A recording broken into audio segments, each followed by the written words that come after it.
Hello, everybody. Thanks for attending our webinar. We're here today to talk about the thirst of data centers and the coming AI centers. We would like to welcome Michael Lesniak today, who is going to present a comprehensive view of this topic. And by the time he's finished, I think everyone will believe that maybe the thirst issue is not such a big issue after all, but we take it very seriously, and he's going to address it accordingly. Michael Lesniak has 40 years experience in working with water, data center industry, and the IT industry. Obviously, he started very young doing this, but he was involved directly. For the other folks in the audience who have been around for a while, you may remember the Dallas project in Oregon and Columbia One, which were the first two big Google projects, and they were very secretive at the time. And he was involved going all the way back to then. He is our chair of our Water Technical Committee, Standards Committee, Water Technical Standards Committee, where we bring the best people in the world together, and we're really working on developing useful standards and practices for the industry. And he's also today VP of Aquatech, and they are do what he calls megawater projects. They've done water management projects for entire countries, all over the world in 60 different countries. So we're glad to have Michael with us today. Before we start his presentation, we would like to make our attendees work a little bit. So we have some survey questions that we'd like to take you through. There's 7 of them. If you could answer them, we'll look at the results, and this is going to inform us a little bit and really allow Michael to focus on not only what he knows, what he'd like to talk about, but what you would like to talk about and your concerns. How concerned is your organization about the water consumption of next generation data centers? Based on all the screaming headlines, they're taking all our water every day. Data centers have moved from a obscure little project to the lead story uh, just in one year. It's been amazing. And so 26% of our audience is extremely concerned. However, 43% of our audience is not especially concerned about it. So I would think that's a more reasonable view of things, and it would be expected by this group of professionals who are attending the webinar. Let's look at number 2. Key factors in water use evaluation. Which of the following is the most critical factor your organization considers when evaluating water use for digital infrastructure? Cost of water, local availability. Well, it was slow out of the gate, but it's getting some votes now. Environmental regulations, no. I think I'll take that as um, people are assuming that the environmental regulations will be in place, and you've got to go with whatever the local environment is. Community and ecosystem impact, just 20%. This is a fairly balanced results. In a way, we have sort of 3 key issues: local availability of water resources, cost of water access and treatment, And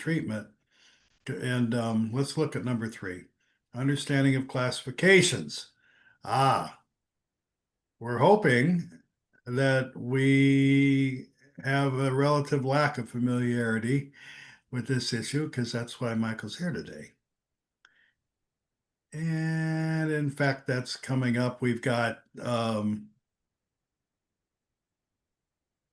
over 60%, 2/3 of the audience is really not very familiar with water classifications, which is a good thing because you will be when we're finished. Next question.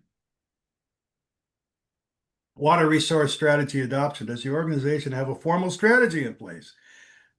Michael may want to comment on that as he's taken through the slides about whether there's a necessity for that or not.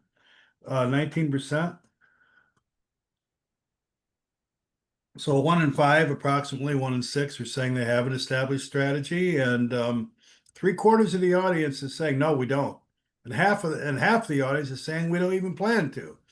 So the assumption I'd make is it's maybe seen as sort of a future issue, and so here's a good day for education. Number 5, cooling. Mike will get to cooling, which is obviously a big issue.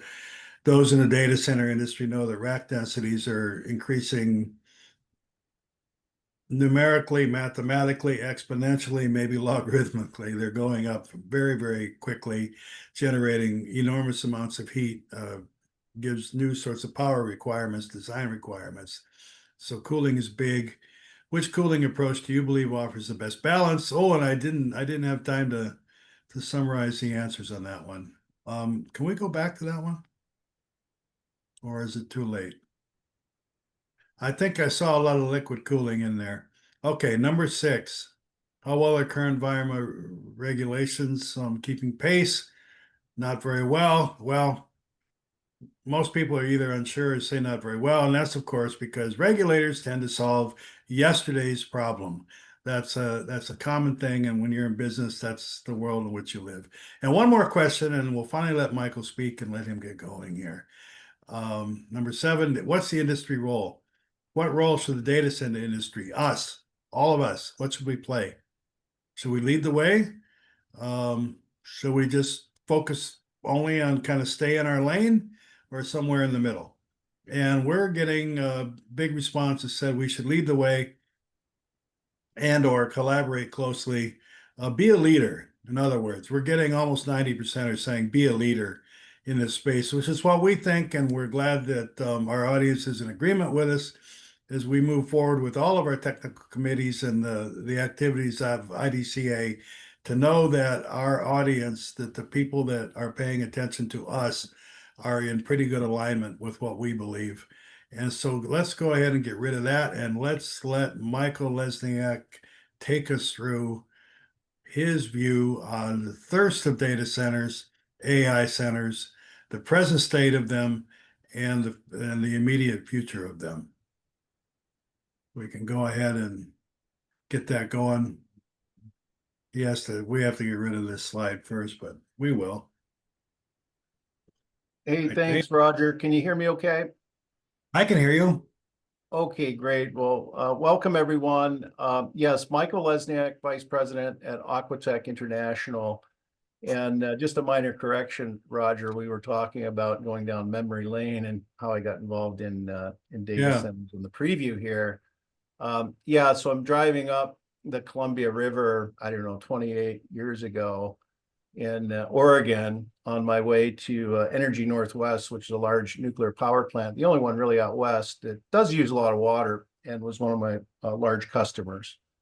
And so I'm driving up the freeway and I notice a bunch of cooling systems laying next to the river, next to a large dam. And I thought, gosh, what the heck is going on? There's no, the rail lines on the other side of the river. Why is this big stack of cooling equipment sitting here next to this apple packing shed? We should probably stop. I was with one of my salespeople and we did. We stopped and we literally walked right in and I said, what's going on here? And they said, we're building a data center. Oh, and I said, wow, I'm familiar with data centers. They're usually a closet in an office building. They're never this big. Gosh, I've never seen anything like this. And that was literally Sergey and Brent's first, episode of building a data center. And that's when, the Gates manifesto came out and basically Bill Gates wrote the big memo to the whole, Microsoft community that the end was near. If they didn't pay attention to something called the internet, they would probably be out of business because box software as a service really was going to be over. And they'd better pay attention to this upstart that nobody even knew the name of called Google. And that, I mean, we forget Google didn't even exist that long ago. I mean, it wouldn't exist today if the government didn't break up Microsoft, right? Bill, well, yeah, and there's a whole story there. Yeah, Bill missed the internet, and he almost got his company choked off by the government, only because the judge decided to brag about it, and the rest is history. And then Google, at the time, we had Yahoo search. What's this Google? What are these guys doing? We wrote off Google and. Many people wrote off Microsoft thinking, there's no way they could pivot to where they are today. And they've, looking back on that. So yeah, that's how I got involved in the data center. Then it was weeks later, I got a phone call from up in Quincy, Washington. I've been doing some business up there with some food processors, building a large water system, a wastewater facility, recycle facility. for some French fry producers and some vegetable processors. And they said, yeah, we got this outfit called Microsoft looking to come to town. They want to take our water. You need to come up here and talk to these guys. And I did. And it was like Steve Ballmer and Bill Gates. And they said, yeah, we bought this land over here. We're going to start building this giant data center. And I said, guys, there's no water. They said, well, there's the Columbia River right there. You can see it. It's full of water. I said, but you don't understand. There's water rights in the Western U.S. You don't just come to town and take the water. Right. And that's a big horse taking all the water out of the river. Yes. So I literally, walked through the whole process with them, and they hired some, professionals to help them. And we went to the ecology department and got them some water, and, it all got sorted out, but it was an interesting ride. And here I am today, 28 years later, still doing water centers all over the world. So 28 years. So the thing is crazy is that everything has happened since that day and today has resulted in maybe 60 gigawatts of total data center consumption in the world, maybe 60. It's 58, 59, and 60. And right now, people, including people from IDCA, are saying we might scale up globally to 250 or 300 gigawatts, 5 times everything that's been done in the last 28 years or 40 years for that matter. And I think that's what's driving the concerns. It may not be the details per se, but the scale that we're talking about is something that we've not seen before. It's been kind of slow, steady growth, maybe fast, steady growth, but now we're looking at truly quantum leaps. So go ahead. I'm going to be quiet and let you just start and go right into your presentation and explain everything about why we should be excited about this. Roger, I'm going to go ahead and share my screen here. Yeah. And launch a couple of slides for the audience here to follow along. Okay. This first slide is really busy, and I apologize for how busy it is. So after that meeting down at the Dalles, and then getting involved up there in Quincy with the folks at the window company. And back then, we've always had code names for all the technical companies because you're never allowed to talk about things. Right. But here we are. There's enough in the public where I can have a conversation in public now and share at least things that have been in the public.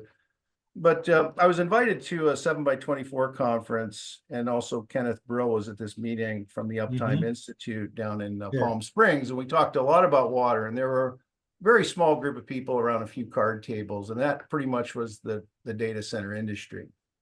And in that meeting, we decided that we would anchor on a couple of key numbers, because we didn't really have a way to compare data centers in terms of how much electric they used or how much water they used. So in that meeting, the group agreed that we'd call PUE, power usage effectiveness, the standard for power. And I said, hey, what about water? We should probably do something for water. And they said, you're right. What do we do? Well, we'll call it WE.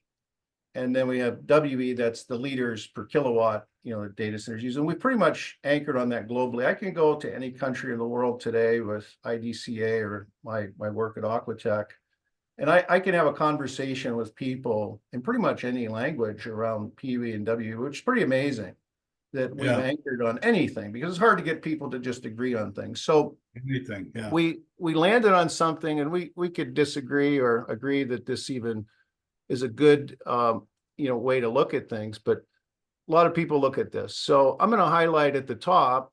Okay, so we have on this is a very busy graph, so it's going to take me some time to get through it. So we have small data centers, mid-sized data centers. What we have today are very large. They're called AI gigascale data centers. Right. So that's and at the top are these green ones. This is kind of where we started down at the Dalles and out in Quincy and in broom closets around the world.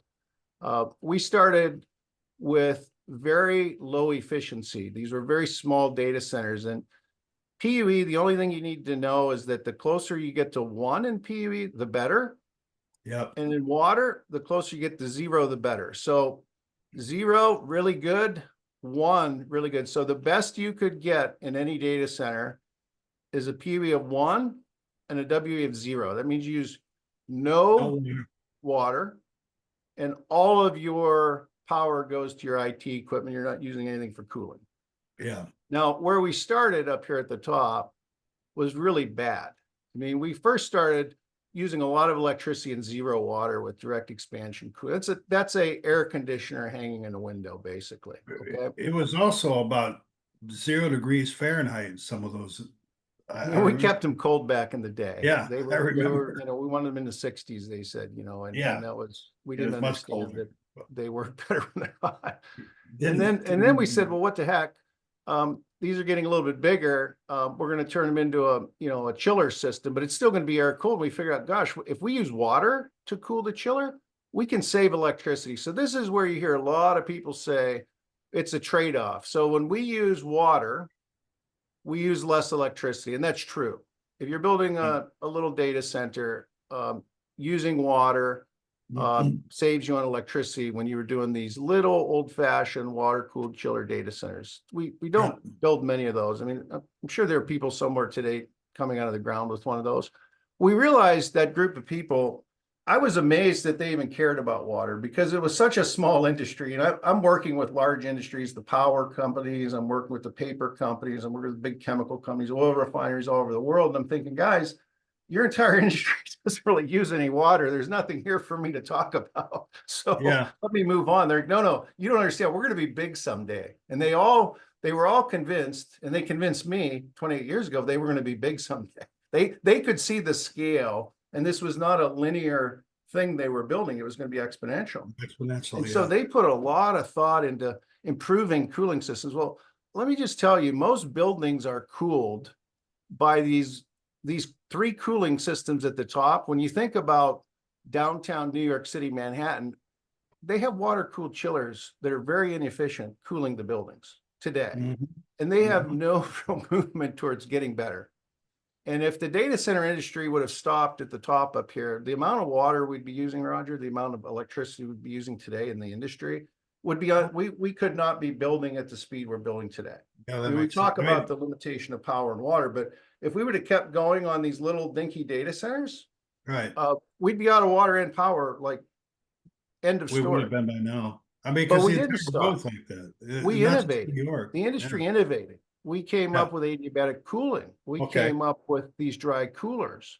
Yeah. We came up with better ways to build data centers, and we started to scale them. That's where you started getting into co-location. That's where you Yeah. started to get into, hey, we're going to get people to come to these big data centers because it's more efficient. We're going to save them money.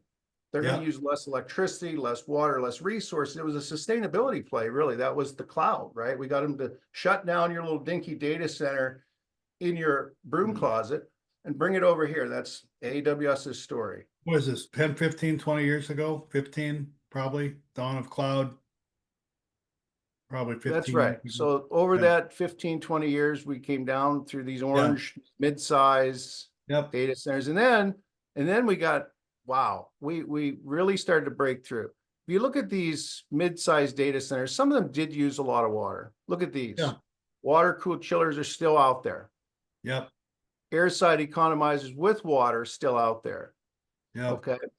But now we start getting these dry coolers. And today, this is where we are. We have air-cooled liquid cooling on the chip. That's what an AI data center is, the very bottom. Okay. And you see how much water you use over here? Look, 0. So you're getting to 0. You have to have an initial commitment to the water to get it in there, but then you're not using any additional. So that's sort of how it works. Look at your PUE. Your PUE, Yeah. people say, well, oh, it's a trade-off between water and power. No, it isn't. It's a trade-off between how much you spend on your cooling system, Yeah. dollars, and electricity. Water is not part of the equation. Okay. Okay. So how do you get to this IT Yeah. liquid cooling? So this is what people are struggling with. We say, okay, we now have liquid cooling. They think that means we're going to start using water and more water. So the public is kind of going nuts saying, Oh my wow, God. we keep building all these megawatts, gigawatts now. They're going to be using all this water like they used to up here at the top. Right. That's what everybody's afraid of. But That's what the narrative is. So I think today what we want to leave people with, there's an absolute bifurcation in the market. We have today AI data centers, and Roger, we only have a couple of them that are existing in the world. So if we think it's a big problem, it's not, because there are only 5 that I'm aware of that have been right. built so far. But 10 years from now, 10 years from now, there's going to be more than 2. I mean, That's I right. think I that's mean, the fear. so we're at the beginning of a super cycle, Yeah. and this, it's really good that we're having this conversation. But if Yeah. you look at Here you go. all these data centers, up till 2023, where that's the last real data, and this data comes from the U.S. government. This is done through Lawrence Berkeley, a national laboratory funded by, most part, Yeah. by the U.S. government. Yep. This shows you. Look at this. These co-location data centers were pretty inefficient, but a lot of them were dry. We didn't have to worry about efficiency on a lot of these co-location. But we got into these what we call hyperscale. They became very efficient. They didn't use as much water. If you look at a company like Digital Realty, very large co-location, 75% of their data centers use 0 water today, Roger. So when you poll people and you say, how many people track water? If you talk to 75% of the people that work for Digital Realty, which is a very large company, they say, we don't track it, we don't measure it, we don't need a plan because we don't use any. People misinterpret these answers the questions you just asked. Do you have a plan? They're like, well, no, we don't have a plan. See, a lot of people in the industry say the people in the data center industry don't care about water. They don't even measure it. They don't even talk about it. Well, that's, if you don't use it, You you don't don't need to talk talk about about it it. much. You Yeah. don't need a plan. So you have to understand there are entire companies of data center co-location companies that have a policy of not using any water. So we're getting some Nation. questions. We're getting some questions about when you talk about liquid cooling, are you in fact talking about water that you've procured ahead of time and then go on a closed loop system, and or are you talking about other sorts of coolants, Yeah, like yeah. chemicals, and that's the distinction that we've gotten some questions about. They'd like you to make the distinction Yeah, we're going to between. drill down on that. I've got some Yeah. great slides Okay. coming up on Great. that, Roger. So let's just Okay. hold that thought for just a Okay. moment. Hold And the thought, folks, and he's going to get there.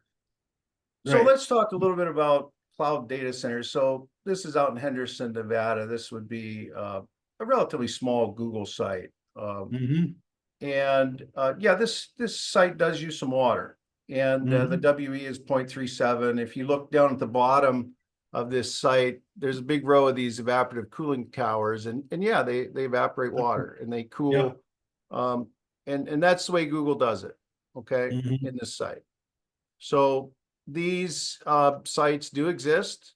We are building more of these in the world. There are still some of these being built.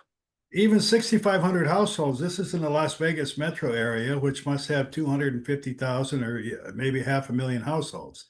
So even that number has got to be a relatively small proportion of the precious water that they have, is my guess. Water is very local, so it's a big deal. I mean, when you Yeah. see these big tanks over here, that's water. Yeah. Every data center is going to have a big tank because they have to have a fire suppression system, right? Because they have Okay. batteries and things in there. So when you build any data center, you have a water tank outside. That's typically for your fire suppression. So if the fire trucks come, Okay. they need to, not Yep. take the pressure You off. hook in. And this Yep. row of cooling towers right here in this particular data center, they do use water. And when you Yeah. make a commitment to build a data center like this, yes, you're competing. And this site in particular uses potable drinking water. So that's 6,500 homes that don't have Yeah. access now to water. That's a fact. Yeah. Okay. And you can't sugarcoat that. It is what it is. Okay. I mean, you can talk about offsets, you can talk about water positive, but for the But 6,500 people who don't have water, in the they end, don't have well, I water. guess. They gotta go get it somewhere else. That's a fact. Yes, I still think it's a small percentage, but I see it's a valid point. And anyway, It seems go small, but to on. the 6,500 people, it might be a big deal. To the one person, it might be a big deal, right? If I don't have it in my house, I'm not going to be happy. There you go. I like to take showers and stuff like that. So let's talk Okay. about Google. So Yeah. Google uses about as much water in the United States as the water used to maintain 41 golf courses. Okay. And, Council Bluffs out in Iowa is the largest, Yeah. site they have that uses water. It's a lot of water. And believe it or not, Council Bluffs is running low on water these days. When they started 20 plus years ago, there's tons of water in Council Bluffs, and Google didn't use as much. So they've had to Mhm. go in and invest and do a lot of things to create water availability in Council Bluffs, and they have. Same with Oklahoma.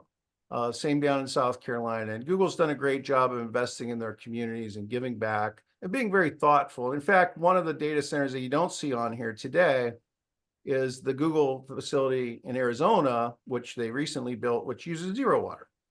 Well, yeah. They, And I they see it down at basically the have decided, bottom. hey, there's none there. We're not going to take it. We'll build it a different way. But these sites, they decide to build with water. In the Yep. future, how will they build them? We'll see. Council Bluffs has been there a while. It has. That was one of the original ones, right? Because Yeah. that's Yeah. where you deregulated the power grid, and they were able to go out and secure power, and they were able to secure green power in the middle of the country. Same, they went down to Oklahoma. That was all chasing power, and you built Okay. these big giant data centers. Those were the big first cloud data centers, right? Now, it looks like there's something going on in this slide. Well, this is that old-fashioned cooling system. This is what Google uses. You'll see some of these hyperscalers still building this way. You basically take water, evaporate it, and when you have the latent heat of vaporization, you remove the energy, the heat through that vaporization. That water goes into the air, and you don't get it Yeah. back. Yeah. So there's nothing you can do to save it. If you build it this way, you're going to evaporate water. Okay. There's a version of this called adiabatic. I'm not going to get into that. It enables you to use less water. It was a big breakout. It got us some of those efficiency gains that I showed you in the middle of that first slide. Yep. And your conclusion is that this does not scale, is what it said at the bottom of that slide. Yeah, so let's talk about where we are today. Yeah, let's scale. So this is Fairwater. Mhm. And can you see my pointer, Roger? Can you see it? Yes. Yeah, See it's this right moving. here? Yep. Where I'm pointing, these aren't cooling towers anymore. Like that Okay. picture I just showed you was a cooling tower that had water in it. What these are big radiators. So anybody that's had a, combustion engine vehicle, if you got an old Chevy or, you ever get on the hood of your car, you got a radiator, it sits in the front and there's a fan Yep. that blows on it, right? Yep. And if it's a newer car, it's got a little electric fan that blows on it. You stop at a red light, the electric fan turns on. It blows the heat from your engine through Yep. water. There's water that circulates in a loop. You have antifreeze in there in your car. And that removes the heat from the engine block, takes it over the radiator, and you blow it out. Yep. When you drive fast, the air blows the other way and it Yep. cools the water because, the air, there's enough heat, the water's hot enough that the air can cool it. So that's exactly what you see here. These are big radiators. This is a fan Okay. farm. And the water is just like in your car. It circulates all the data, the heat's in here, all the GPUs, the CPUs are in here. So this water comes out here and it goes back in there. So the question from the viewers, hey, wait, look, there was big water tanks here. You're still using water. And by the way, this data center has a permit for 8 million gallons of water per day. Okay. Okay. This data center will never use 8 million gallons of water in any given day. Now, did it use maybe 8 million gallons one day? It probably did when they were flushing and cleaning the system. Also, Yep. when they were doing construction, they had dust control. And if they ever have a fire and they need to put out the batteries, they'll use a heck of a lot more than 8 million gallons a day for But you fire can't get suppression. just like a 1-day permit, right? So they have to. That's right. You can't buy a permit for a day to get 8 million gallons. So you permit it for 8 million. The press gets a hold of that. They say, yeah, this data center is it's a water hog. It's going to use 8 million gallons a day. Look, here's the proof. And in fact, Brad Smith was out there, the president of Microsoft, publicly said, look, we don't need your water. We're not here for your water. We have a new design. It was an ugly council meeting. They've been chased out of a lot of towns now because people don't believe them. They don't believe what I just said, what I just showed you. They've taken people into these data centers now. They're taking the media in to show them, hey, we're not using your water. We're filling up this system with water. And typically you use glycol, propylene glycol, they call it PGA.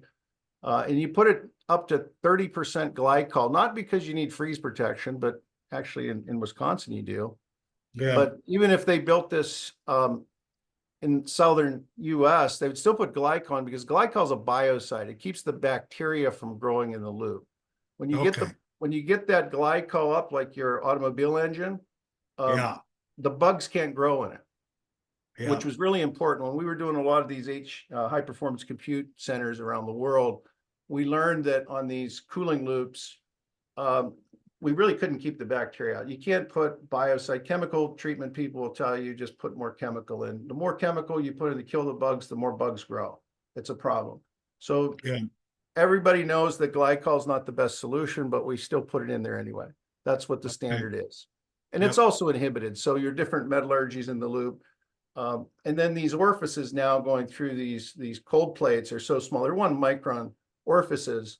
We've got to have really clean, pure water. We can't have any dirt in that water. So Yeah. that's what we do. But Okay.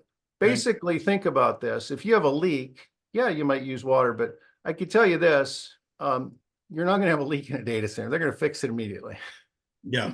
especially Uh, inside the building. It will be fixed within minutes, yeah. and it's not going to be a continuous leak. So yes, yeah, this data center used some water, a couple of days. They filled it up, they flushed it, they cleaned it. It probably will never use water again. Lost in a closed loop. Yeah. So that's very different. That's very different. That's not the way we built data centers 2 years ago, Roger. That's not the way they were Yeah. built. But this is the way we have to build them today. Is that what you're saying? This is there are a couple of reasons, and I'll go into why we have to build them this way. We have a new issue called density, right? So we're putting more chips into a Yes. tighter space, and we Yes. can't just blow air on these things. And we They're have getting too we hot. have more heat. And Yeah. in the old data centers, we didn't have enough density to get the water hot enough to be able Right. to blow fans over a radiator. When you had warm water and you blew a fan over a radiator, you didn't remove any heat. Then. Now we have hotter water. We can do this. This only works in an AI, high GPU, high density environment. Mhm. You got one of these old cloud data centers, they're very inefficient. This doesn't work.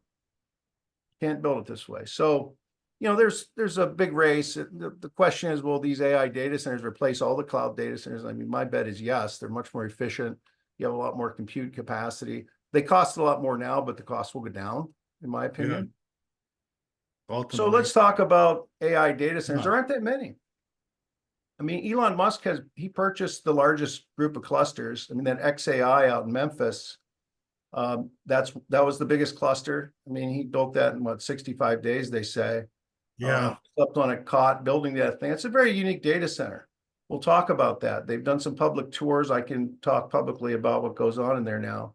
And there's another cluster, big cluster that's there.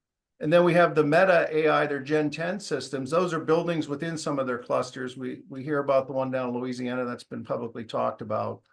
And then we have the Oracle work going on down in Abilene, Texas. That's the Stargate. Okay, so those are buildings, those are clusters of GPUs, CPUs working in harmony to do inference, training models, which is a different form of workload than cloud data centers. This all Sure. just started, by the way. This is new stuff, but there aren't Yeah. that many, is my point. Yeah. And Not yet. those But not those yet. that I are think. here, like this is the biggest one, Yeah. Stargate. This is the biggest one down in Abilene. So Okay. it says 4.5 to 5 gigawatts there. At full That's build out. Yep. that's so now we're at the scale that I think is what raises all the questions. That's the what's that equal to? 25% of all the existing capacity in the United States at the moment. Well, when you look at the amount of compute that these things are doing, Roger, this is what Yeah. blows me away. When Jensen Huang came out on the stage, I was at the investor meeting, and he has Yeah. his Blackwell under his arm, and he says, this box under my arm has got the equivalent computing power of all the data centers ever built in the world. And we're going to put thousands of these in a single building, starting Uh-huh. like within weeks. And the stock market likes it, but That so just blew me away. Like the amount of innovation and what we're seeing here. This is in my lifetime. I never thought we would see anything like this. But yeah. can you see my pointer Yes. right now? Yes. So Yeah, it's that's the working well. radiator. That's Yeah. the radiator. Okay. Okay, see this water? That's the pipes. Those pipes Yeah. go in. See these Yep. pipes? Yep. Okay, they're circulating the water in the cold plates of each one of the servers. The water gets pumped out through here and it goes into this big radiator, and they blow fans across this radiator. And you know Okay. what? Same deal. It's the same water. It's a closed loop system. This is the standard now. This is the way you build these things. You don't build them with water adiabatic. You don't build them with water, Yep. chillers, cooling towers. That's old. That is very inefficient. That's not the way you want to do it. So to the question that was asked, this kind of answers that question. Hopefully it Yeah. did. Yeah. And then, Okay.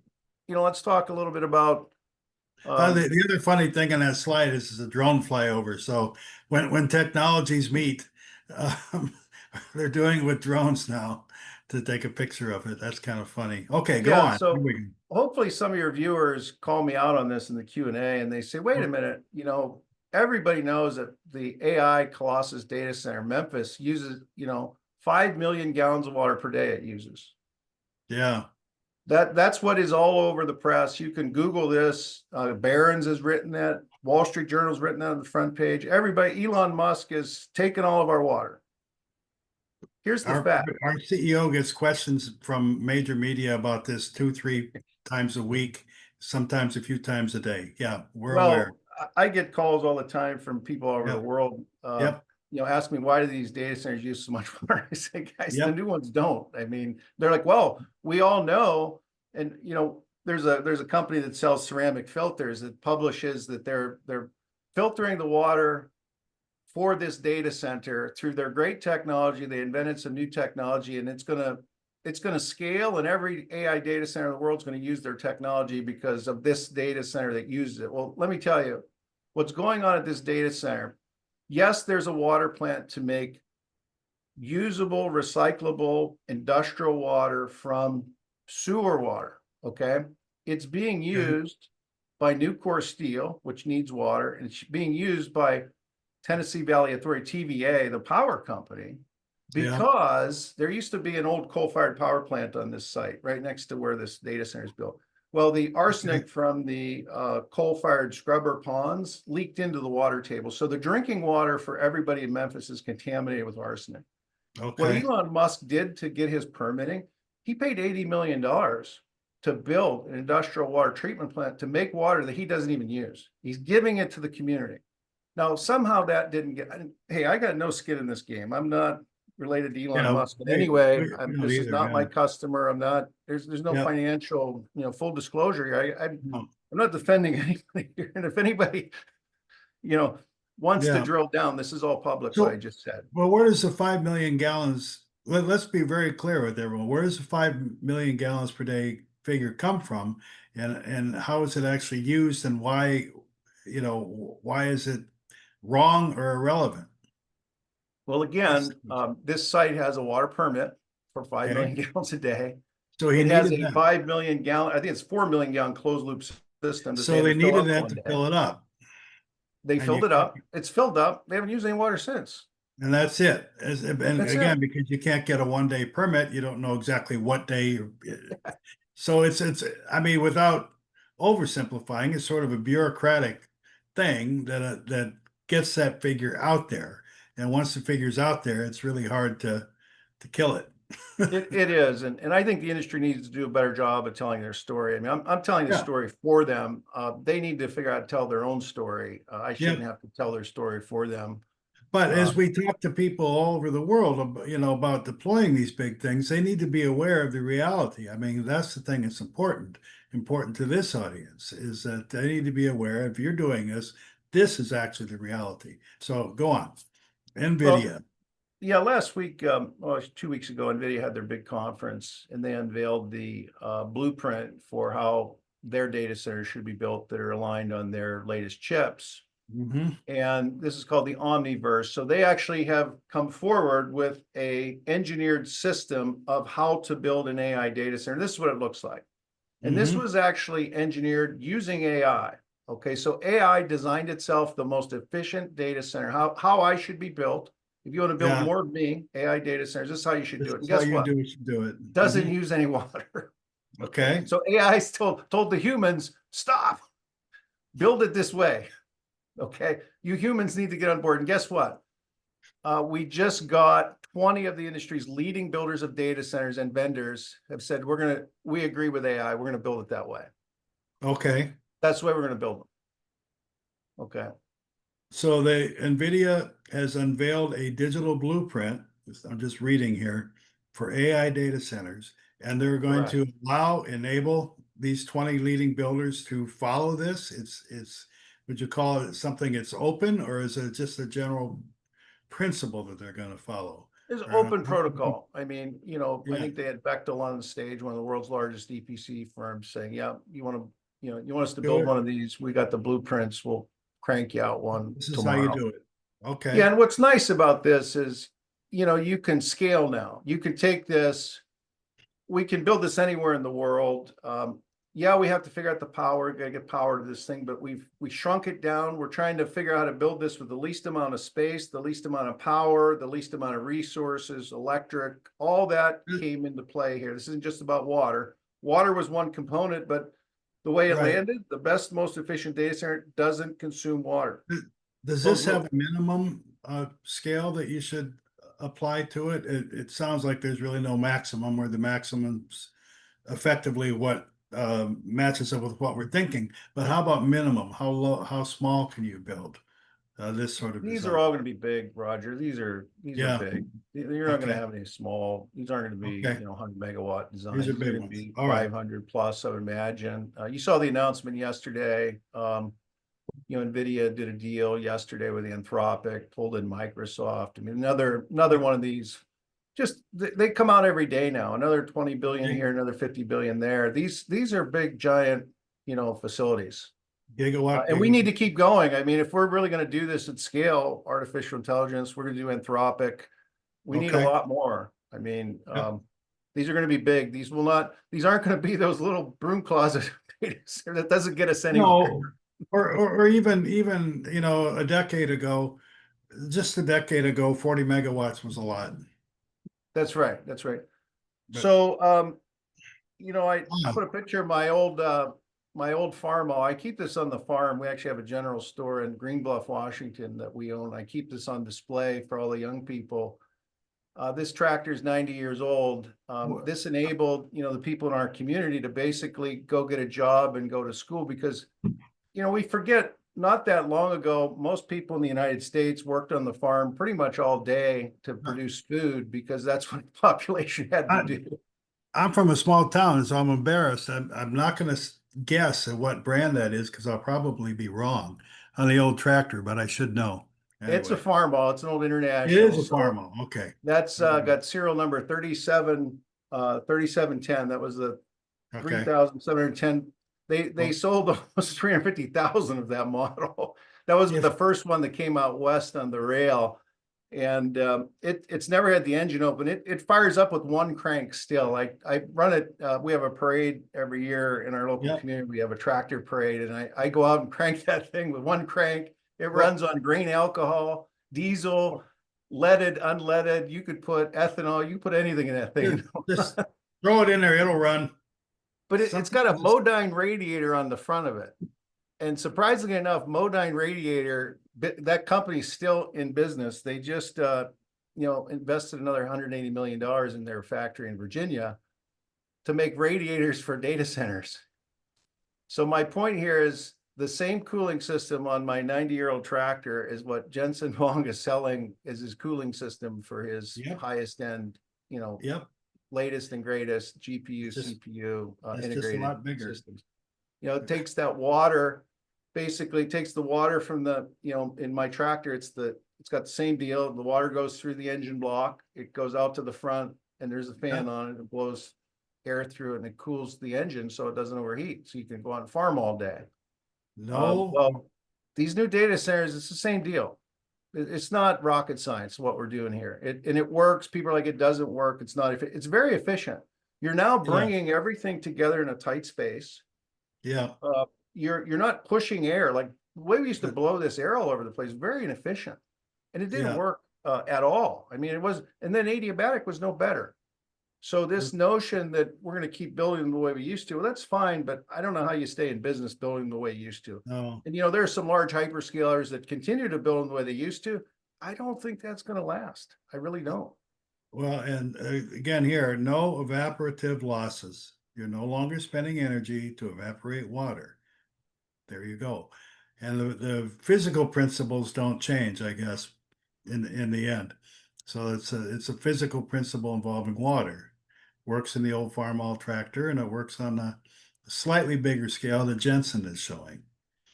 So I've only had that tractor 25 years, Roger. I bought a farm that tractor belongs to. I still have that farm and I have that tractor, but I'll admit I haven't changed the antifreeze in that thing since I bought it. 25 years. You're supposed to change your antifreeze every couple of years. They say I haven't. So, and I don't have any problem with it. So, I mean, it only holds 3 gallons. So, I mean, it's kind of like these data centers. If you buy like the Blackwell A100, it's only got like 6 gallons of fluid in it. It's not a lot to begin with. I mean, if you go build a giant data center, it's like, Elon Musk's 4 million gallons. Yeah, then there's 4 million gallons you fill up, but it stays in there and keeps going around. Okay. Yeah, right. And you're getting a lot of could you have problems? Maybe you didn't do it right. Maybe you didn't set it up properly. Maybe you didn't follow the recipe, the directions. Yeah, you may have to flush it out and clean it. You may have leaks. If you do it right and you follow the recipe, I was involved with the HPC community in setting up the original standards. We landed on the Dowtherm products, very high purity, very high quality with the right amount of inhibitors. If you buy good antifreeze, here's what people are doing. They're out buying. We're running out of antifreeze because we're building so many data centers. Okay. So antifreeze is a byproduct of some waste processes. So there's a bunch of garbage antifreeze out in the market right now. And people are buying whatever they can get. So they're putting really bad product into these high day one, and then they're not filtering the water and they're not flushing them properly. You'll hear a lot about this. If you do that, you're going to use water. You're going to have a lot of problems. They should call me and get the right recipe. Right. We know how to prevent all that from happening. We got about 15 minutes left, so just so you know, as many of these slides as you want to show us. Well, let's talk about context. So, when you think about data centers, it's a big building. Let's compare it to some other buildings. So these new AI data centers. So what you see in red at the bottom of this slide. Okay. Let me get my little pointer back going again. Yeah, I see it. It's to the left. Yeah, so down here, this AI data fact. So gallons per 1,000 square feet per day. So this is EPA information.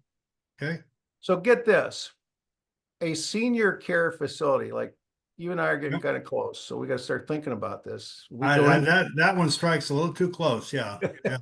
So they use a lot of water in a senior care facility. Why? Because, you got to clean out all the bedpans and you got a kitchen and all that stuff in that building. Up in one. I'll lecture them about that. Yeah. And it's like a hospital. Hospitals use a lot of water. You got a lot of showers. You got a lot of people in there. Yeah. A courthouse, when you're sitting there talking in the courthouse trying to get your data center sited and the people are screaming at you, use too much water. The council people don't realize they use more water in their courthouse where they hold their council meeting than you're going to use in your data center per square foot. Yeah. Okay. Your grocery store uses more. Your office, but get this, we build a city the size of Manhattan every month in the world. If you add up the square feet of buildings under construction today in the world, it's bigger than Manhattan. Whoa. I don't hear anybody shouting and screaming, we got to stop building offices. Well, look what's going on in China, for example, where we have limited transparency and the government that can do what it wants. And I'm not picking on China, but look at the massive build out there just as one example. Well, let's look at the context of the industries that I've worked in my water career. I work in very high water intensive industries like power. I've been in the power business for most of my career, building power plants all over the world. I've been in the mining industry. I'm currently building my company is working on, lithium. We do a lot in lithium. We do big mines. These are very water intensive. You don't think about toilet paper. When this one that says forest products down here on the bottom, the amount of water that's toilet paper. That's to make toilet paper. Okay. All right. Basically. You got it. You see this one called forest products? Yeah. Look how much water we we use to make toilet paper. Yeah, and we don't have to explain One of the cool things about implications of data it. centers, paper, we don't use paper anymore. We don't use newsprint. So the Paperless office, forest yeah. products has actually shrunk since we started doing data centers over the last, the amount of water that we've saved in the forest products is offset everything that we use in data centers. Okay, Okay. that's interesting. So look down here when you Yeah. put data centers in the context. This is the context I think about. You know, it's not a lot of water. And this is what I told those Right. guys 28 years ago. I said, guys, you don't use much water. You're not Like, why are using you so so much. worried about it? They're like, Well, if we don't do this right, we'll use a lot. If they didn't do it right, they would be one of the lines way out to the right. and I live in the Midwest, so we know that corn uses a lot of water. Well, so I grow alfalfa. I Yeah, have a bunch of orchards in Washington. okay, I'm involved in the two highest water usage industries in the world, farming. yeah, And I do this as a hobby. We yeah, lose a lot of money farming. yeah, But we also, we think a lot about our water. And one of the reasons why I got into farming was to learn about water. And yeah. I actually, I'm on the board of directors of a privately owned water system that a bunch of farmers and community members own. And I get involved That's in things actually like setting the fascinating. rates and, maintaining it. But I grow Good winter for you. wheat. I learned how to Okay. do this. I Oh, grow look at this you. wheat. So if you look there in that picture You're of the out there dirt, farming there. You're out there working. I'm out there working. Ah, So okay. I just planted all my fields. We drilled all the fields and planted it. We plant them now in the fall, and that wheat grows under the snow all winter long. Uh-huh. We don't irrigate this wheat at all, and our yields are up on par with the same amount that people that water their wheat. No, So those that's big that's circles. good. Again, in the point at the bottom of the slide, there you are. Grow It's more new food with less technology water. that what we use. We didn't have these hybrids of wheat. We invented these hybrids of wheat. University of Washington, Washington State University invented those seeds that There you we go. plant. Okay, That's that's we also fascinating. have orchards where we grow apples. So some Germans came to the United States Uh-huh. back in the 1800s, and I was fortunate to buy some of these old farms with these old trees. Yeah. We grow these old trees. If you buy these new dwarf trees, they use a lot of water. We got Yeah. these trees that go way down in the ground and they pull the water from hundreds of feet down. We don't have to irrigate them. And we Wow. produce apples without any irrigation on our orchards. So Yeah. my point here is that just like the data center industry, the agriculture industry is doing the same thing. All these Yeah. industries are getting dewatered. Farming is getting dewatered. We're figuring out how to produce more with less water in all industries. And the data center industry, in my mind, has done an absolutely fantastic job. So here's the big argument. Everybody's going to start pestering us about what about the water used to make the electricity that data centers use? Now, this is a very valid point. Yes. I'm We've glad we only got to got this. Yeah. 8 minutes. The Yeah. point I want to make real quickly is the water intensity of the electricity industry has declined steadily over the last Okay. 25 years. We're using less water in the entire electric industry to produce electricity. Why? Because we went to solar, went to wind, they don't use any water. In our power plants that we have, we've gotten much better in how we build them. So what you see on the top is the amount, that blue line is the amount of energy produced. So this starts from The the year orange 2000. line and the green line, the Yeah. water use has gone steadily down. Nobody Yep. talks about this. Yep. We're getting That's better in the going power up. industry, much better. Okay. And I've given you some really good references here. So this report was released last week in Nature Sustainability. This is Okay. fantastic work. Yeah. So I'm giving you all of the direct and indirect water use by state, what's projected for all of the AI industry moving forward. So what you see in these circular charts is the amount of water that we're predicting that will be used to make the power for the new AI data centers. And yes, it is going up. It will go up. Okay. Is it going to go up at the rate of money that we're spending? Is it going to go up at the same rate of the gigawatts Yeah. of electricity? We've decoupled the electricity from the water use, Roger, which is Okay. great. If we Okay. didn't do that, we'd have a huge, huge problem. We got a little problem to deal with, but Okay. it's not as big as, here's the graph. This is what we're projecting for the number of GPUs that are basically being built. We know what the fabs are going to be capable of cranking out. We can't install more than we're going to produce the chips, right? The chipset's a given. We know how much electricity they're going to use. We know how many gigawatts we need. This is the worst case in green. Yeah. Yes, it's an issue. Can we figure it out? We're figuring it out by the day. And That's I'll what give it you an seems. example of how we're figuring it out. Okay. So this is a project that we're working on at Aquatech. We were just awarded the largest water system for a data center anywhere in the world. And so this is a power plant called Homer City. And when I was in college, over 40 years ago, I actually worked on unit number 3 as a welder's helper on third shift, building one of those boilers that you see in the picture Okay. on third shift. This entire site that you see right here has been demolished and torn down. Those are the 2 largest smokestacks anywhere in the world. This was the Okay. largest coal-fired power plant in Pennsylvania, completely Okay. demolished and leveled. It's being turned into the world's largest, or the United States' largest gas-fired power plant, and it's the largest power plant being sited in America right now, okay? And so it will be a 4.7 gigawatt simple cycle gas turbine. The water is coming from a reservoir that the investors own. The investors bought this 2-lick reservoir, which holds 5 billion gallons of surface water.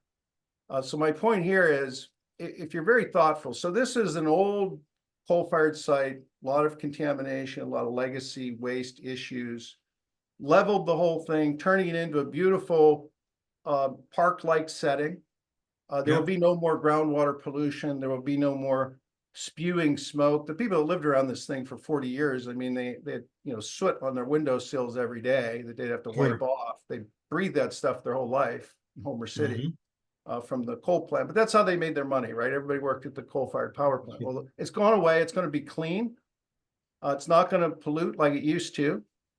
It will be the largest power plant. And does it use water? Yes, because it's a hydrogen-enabled gas-fired turbine, simple cycle. What does that mean? When we build these new inference data centers, the power loads up and down, up and down, up and down. So we have to chase that with our generation. And when we build a gas turbine and we just burn methane gas or we burn gas alone, we can't chase it as accurately. So when we burn hydrogen, we can get it to burn hotter, and we can get it to cycle faster to chase that electric up and down. And the way we get hydrogen is we crack water. Water is H2O. Right. We crack the H out of H2O, and we burn the H in the turbine. goes in the air. Yeah. And the O goes in the air. Byproduct. So this is a very large water system. Yeah. Okay. But we're not taking any water from the community, no potable, no issues with conflict with the community. They're behind it, they're supporting it because this is going to be great for their community. This is the largest site. You could basically take all of AWS, Loudoun County, and put it inside here. Yeah. 4.7 gigawatts is. Yeah. So, I mean, a typical power plant may crank out 2 gigawatts, whether it's nuclear or fossil fuels. So this is more than twice that. This is how we're thinking now. See, we're starting to think a little bit bigger. We're starting to think about sustainability in a different way. We're starting to think about the scale and how we're going to solve this problem. So, at Aquatech, and this is my short commercial, what we do is we come in and we help sort this out. So we'll build the water system, we'll finance it, we'll invest in that. I've got investors that'll bring the money in. We'll bring it ourselves. We build the systems. We design it. We take all the water risk. We get it sited so the developers don't have to deal with that. Okay. There we go. And you can, we got about a minute to go. For anyone, they've been asking this will be available on demand. So for people that want to watch it again, it will be available, and you can contact Michael either, as you see, through Aquatech or directly through IDCA. You have 1 minute, sort of final conclusion to all this. What would you say, the so-called elevator pitch, or you got someone's attention for 30 seconds? What are you going to tell them? I wrote it down, Roger, because I didn't want to forget. Okay.